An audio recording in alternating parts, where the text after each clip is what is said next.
Ibrahim Bossa by name. I'm the head of Public and Corporate Affairs at the Uganda Communications Commission. We want to thank the Uganda Police for partnering with us on an enforcement that would want to brief you and the country. The Uganda Communications Commission is currently enforcing regulations against illegal and non-compliant operators. This enforcement targets individuals or entities that have installed broadcasting equipment without a license in violation of Section 26 of the Uganda Communications Act of 2013, as well as those broadcasting without a license contrary to Section 27 of the same Act.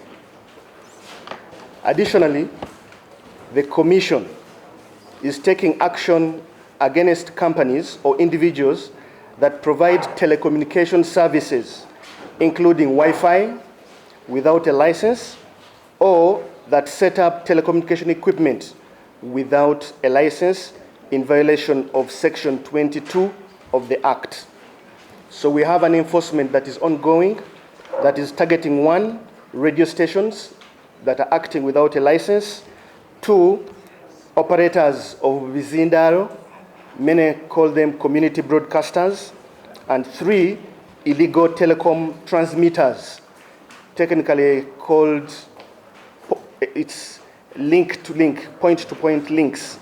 These ones are providing Wi-Fi, largely in Kampala. On illegal radio operators, the Commission has identified and is targeting radio stations that are operating without licenses. In January this year, we issued seizure and desist notices to all non-compliant stations, followed by criminal summons in July this year.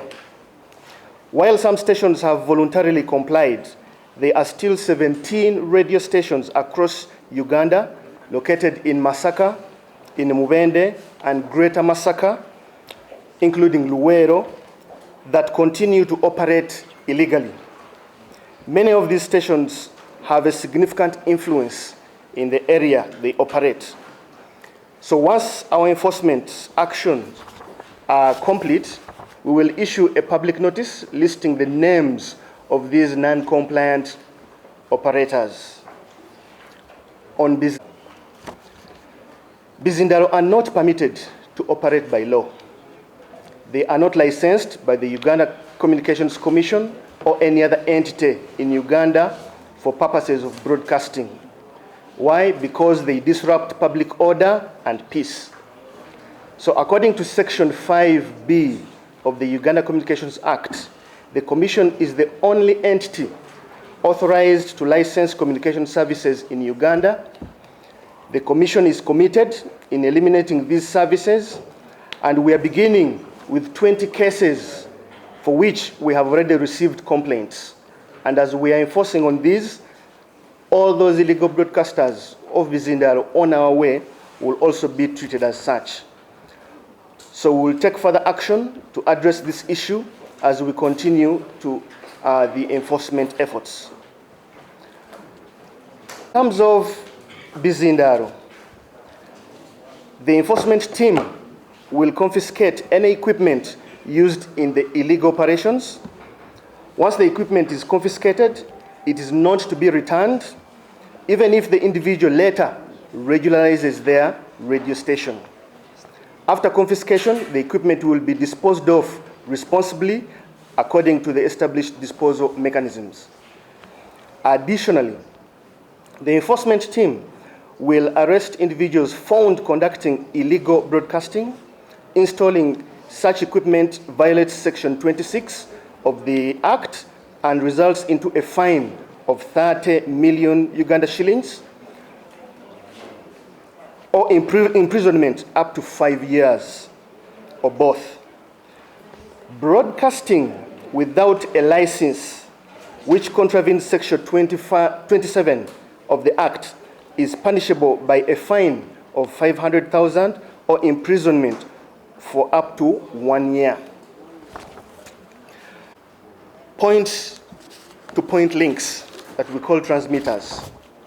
We have received complaints from telecommunication providers, including Airtel and MTN, regarding illegal point-to-point links or transmitters installed on buildings or rooftops that use the 300, 500 megahertz band. These transmitters are unauthorized and interfere with the frequency bands assigned to licensed operators like MTN and Airtel, and they are currently prevalent in downtown Kampala. We have seen them in downtown Kampala, in areas of Kololo, and also in Nakasero. These devices are operated by companies offering Wi-Fi services, but they do so without a license. These unauthorized transmitters disrupt lawful services. As part of our ongoing enforcement efforts, we have identified transmitters in over 8 locations in the city, and these require immediate removal. These operators are providing telecom services without a license, which contravenes Section 22 of the Uganda Communications Act. The penalty for operating telecom services without a license can meet a fine of 1,920,000 or imprisonment for up to 4 years. We are recommending to the public and these basically illegal broadcasters and telecommunication providers that the Commission advises you to operate your activities formally by applying for an assigned frequency spectrum to operate commercial or community radio or any other communication services as it may be.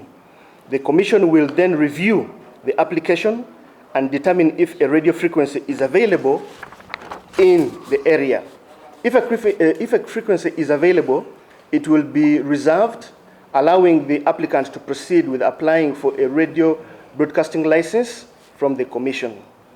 Additionally, operators can choose to apply for an online radio license. This is what we call the online data communication service provider. These licenses do not require frequency reservation. Instead, applicants simply need to apply online. The Commission will issue the license upon approval.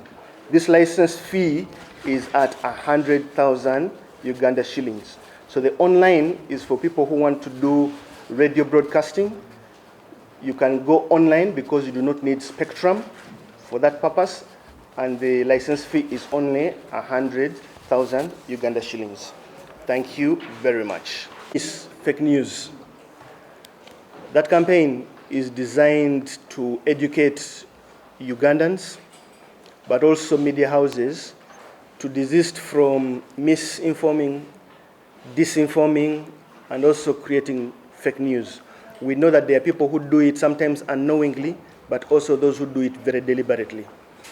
During the launch, the Executive Director of the Uganda Communications Commission did make a comment that we have observed many actors within media houses, especially anchors and members of staff, have generated very huge followings.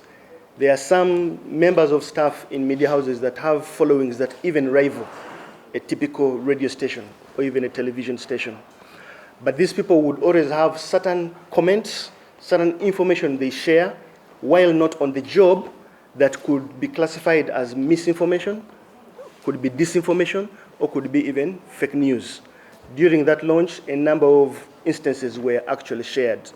So he did mention that we are looking, moving forward, at requiring media houses in the next licensing regime to have social media policies, whereby as a media house, you cannot detach yourself from the actions of your employee, especially those ones who have come out as amplifiers, as influencers of very large audiences, on aspects of misinforming, disinforming, and creation of fake news. So there has to be a way a media house prevails over the kind of information their very influential staff disseminate on their social media platforms. So that is something that is yet to happen, that is yet to be formalized, and it will be communicated in more formal processes. Otherwise, that comment was given as part of his speech just to prepare and to manage expectations of where we are heading as a regulator.